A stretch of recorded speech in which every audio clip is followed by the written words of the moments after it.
mo lahat ng mga sakit. Gamitin mo yung dalawang kamay mo. Sige. Pagpag mga sakit, makati-kati. Bilis. Pagagalingin na o papatayin kita? Sagot. Ha? Pagagalingin mo, papatayin kita? Sagot. Ha? Ano? Sige, pagpag. Tanggalin mo pa lahat yan. Ginigsa. Puh!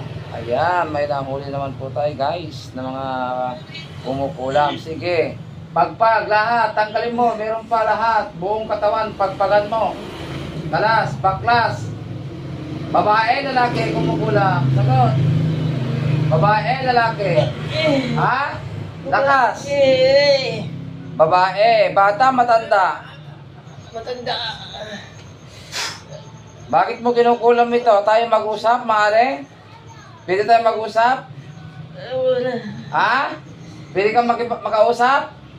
Pwede? Pwede, hindi? Okay, bakit mo kinukulam? Galit, inggit? Sagot! Wala. Wala pumapasok. Ay, Diyos ko. Sige, pagpag. Sige, pagpag. Sige, tanggal lahat. Babalikan mo pa ito, hindi na. Ha? Babalik pa?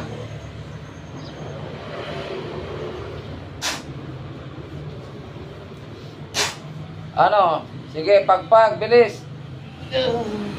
Titigilan mo na ito, ha? Opo. Ha? Opo. Matanda o bata? Matanda. Babae, lalaki? Babae. Kapitbahay o malayo? Sagot. Kapitbahay. Kapitbahay ka lang. Galit o inggit? Inggit. Ano na inggit mo nito? Trabaho, negosyo, bahay, pera, whatever, masipag, whatever. Sagot. Ha? Wala na. Inggit lang. Nainggit ka lang, kaya mo tinitira. Papatayin mo ito? Hindi. Papatayin? Hindi. Maming ka sa akin. Ilan na pinatay mo? Ilan na patay? Wala. Marami ka ng biktima? Wala. Ha? Wala po. Anong wala? Eh, ito, hindi mo na biktima? Alam mo ba, pumapatay ako ng magkukulam? Ay, kamalas mo lang. Exodo 20 verse 18. Patayin ang mga magkukulam. Nakasulat sa Biblia.